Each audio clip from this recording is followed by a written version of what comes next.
Assalamualaikum warahmatullahi wabarakatuh. Hello, good morning all. How are you today? I hope you are all fine. Okay, my name is Nor Aida and my number is 41014210078. Now I want to explain the project 2 about proof techniques and conclusion. Okay, first, proof techniques. There are four proof techniques. The first is direct proof, the second is proof by contradiction, and the third proof by induction, and then the last is proof by contrapositive. In this meeting, I will explain about direct proof and proof by contradiction. First, direct proof. What is the direct proof? In a direct proof, one attempts to demonstrate if P then Q directly. This is the simplest and easiest method of proof available to us. There are only two steps to a direct proof. The second step is, of course, the tricky part.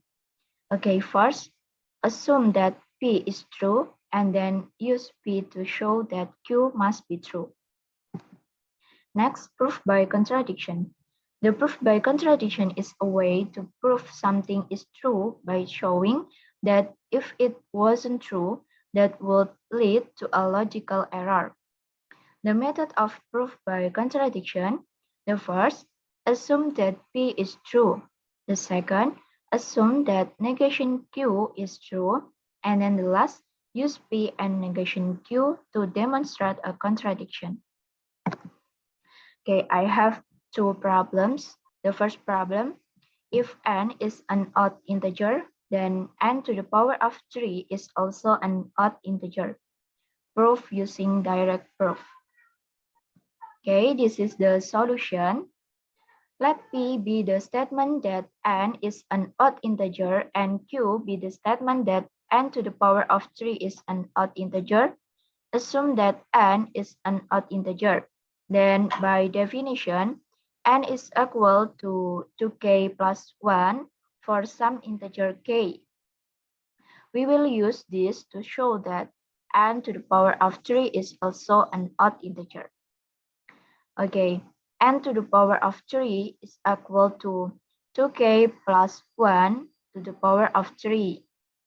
This is equal to 2k plus 1 times 2k plus 1 times 2k plus 1. For expanding the brackets, we get 8k to the power of 3 plus 12k squared plus 6k plus 1. This is also can be written by 2 times 4k to the power of 3 plus 6k squared plus 3k plus 1.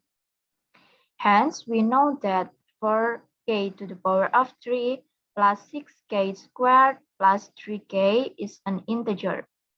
Call this integer m so that we have n to the power of 3 is equal to 2m plus 1. So, n to the power of 3 is an odd integer. We have shown that if P implies if P then Q, and so we have completed our proof. Next, prove that root of 5 is irrational using proof of contradiction. Okay, this is the solution. First, suppose root of 5 is rational. Then integers a and b exist so that root of 5 is equal to a over b with no common factors and b is not equal to 0. By squaring both sides, we get 5 is equal to a squared over b squared. This is implies with 5b squared is equal to a squared. Therefore, a squared is a multiple of 5, so a is a multiple of 5. We can writing a is equal to 5k for some integer k. And then a squared is equal to 5k squared is equal to 25k squared. So 5b squared is equal to 25k squared. This is implies b squared is equal to 5k squared.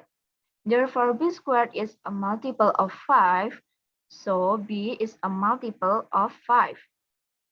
It has been shown that a and b are multiples of 5, so they share factor of 5.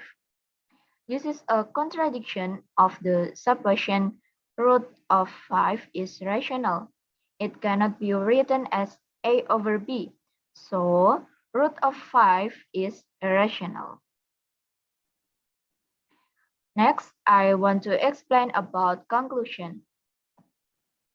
Okay, we can get the conclusion by using rule of inference. This is the table of rule of inference. There are 8 rules. The first is modus ponens, and then modus tollens, hypothetical syllogism, disjunctive syllogism, addition, simplification, conjunction, and then the resolution. Okay, I have the problem. Given the premises, first, if P and T, then R or S. The second premise, if Q, then U and T. The third premise, if U, then P. The next premise, negation S, and then the last is Q. Show a valid argument for the conclusion R using rules of inference. Okay, this is the solution. We can get the solution with using this table.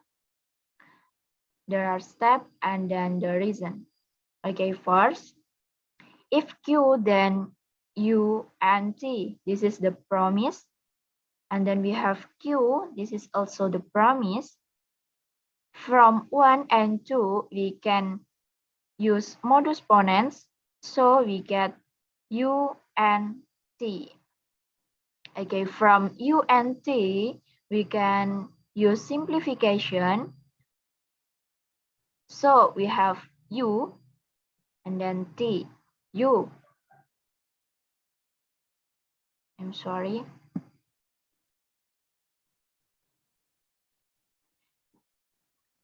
Okay, we have U and T.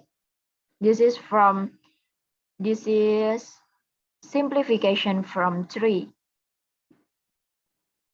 Next, we have U. If U, then P. This is the premise. And then we get P because modus ponens from 4 and then 6. We get P. Next, P and T. This is conjunction from 5 and 7. Okay, next, if P and T, then R or S.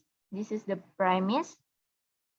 And then from 8 and 9, we can get R or S because use the modus ponens from 8 and 9. Okay, we have another premise is negation S. From 10 and 11, we can use disjunctive syllogism, and then we can get the conclusion is R. This is the conclusion. So we have a valid argument for conclusion R.